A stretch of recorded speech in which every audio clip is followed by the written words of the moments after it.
জাতীয় বিশ্ববিদ্যালয়ের সিলেবাসভুক্ত আইসিটি বিষয়ক অনলাইন প্রশিক্ষণ কোর্সে আপনাকে স্বাগত।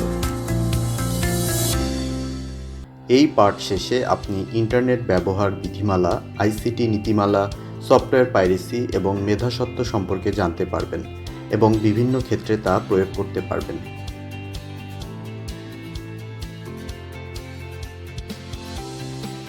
দেশের স্বনামধন্য বিশ্ববিদ্যালয়ের একজন শিক্ষার্থী রিয়াদ গ্রাফিক ডিজাইন শেখার জন্য একটি জনপ্রিয় সফটওয়্যারের ক্র্যাক করা পাইরেটেড ভার্সন ইন্টারনেট থেকে ডাউনলোড করে। সে ভাবল, এটা তো শুধু শেখার জন্য, ক্ষতি কী?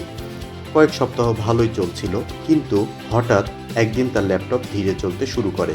পরে জানা গেল সফটওয়্যারের সঙ্গে ম্যালওয়্যার ইনস্টল হয়েছে, যা তার email, password, bank log in এর তথ্য চুরি করে অনলাইনে পাঠাচ্ছিল। শুধু তাই নয়, তার মোবাইল ব্যাংকিংয়ের তথ্যও হাতিয়ে নেওয়ার চেষ্টা করা হয় এবং ল্যাপটপে বিভিন্ন ধরনের আপত্তিকর বিজ্ঞাপনের দৃশ্যও আসতে থাকে, যা তাকে বিব্রতকর অবস্থায় ফেলে দেয়। এ ঘটনায় বেশ কিছু প্রশ্ন উঠে আসে। রিয়াদের কাজটি কি নৈতিক ছিল, বা ইন্টারনেট ব্যবহারের নিয়ম কি তার জানা ছিল? সফটওয়্যার পাইরেসি আমাদের দেশে কতটা সাধারণ এবং কেন তা রোধ করা কঠিন?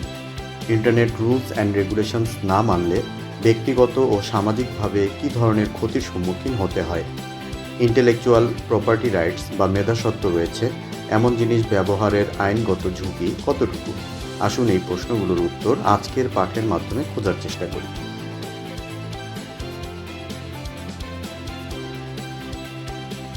ইন্টারনেট ব্যবহার করতে হবে দেশের প্রচলিত আইন অনুযায়ী।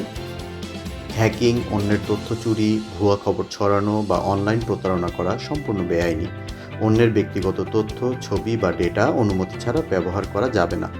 গান, ছবি, ভিডিও, সফটওয়্যার ইত্যাদি অন্যের তৈরি জিনিস অনুমতি ছাড়া কপি বা ব্যবহার করা যাবে না। শক্তিশালী পাসওয়ার্ড ব্যবহার, সন্দেহজনক লিঙ্কে ক্লিক না করা এবং ফিশিং থেকে সতর্ক থাকা জরুরি। আইসিটি পলিসি গণপ্রজাতন্ত্রী বাংলাদেশ সরকারের ডাক, টেলিযোগাযোগ ও তথ্য প্রযুক্তি মন্ত্রণালয়ের তথ্য ও যোগাযোগ প্রযুক্তি বিভাগ পলিসি শাখা থেকে 2018 সালে জাতীয় তথ্য ও যোগাযোগ প্রযুক্তি নীতিমালা 2018 নামে একটি প্রজ্ঞাপন জারি করা হয়।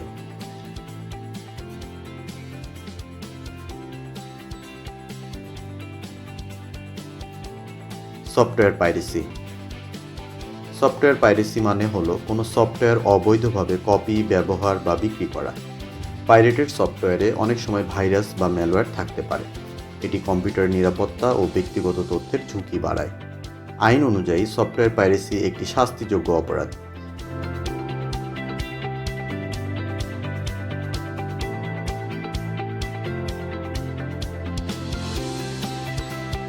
এটি প্রযুক্তি উদ্ভাবন ও নতুন সফটওয়্যার তৈরির উৎসাহ কমায়।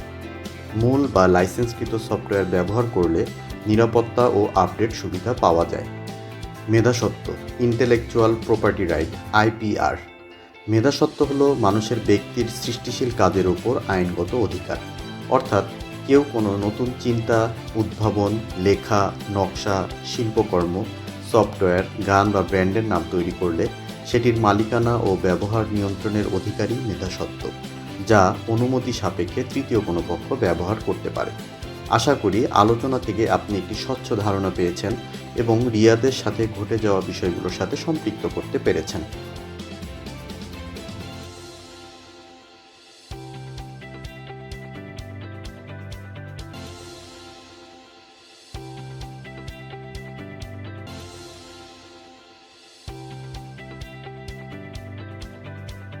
পরবর্তী ভিডিওতে ক্লাউড স্টোরেজ ও কোলাবোরেশন টুলস সম্পর্কে জানব। ধন্যবাদ।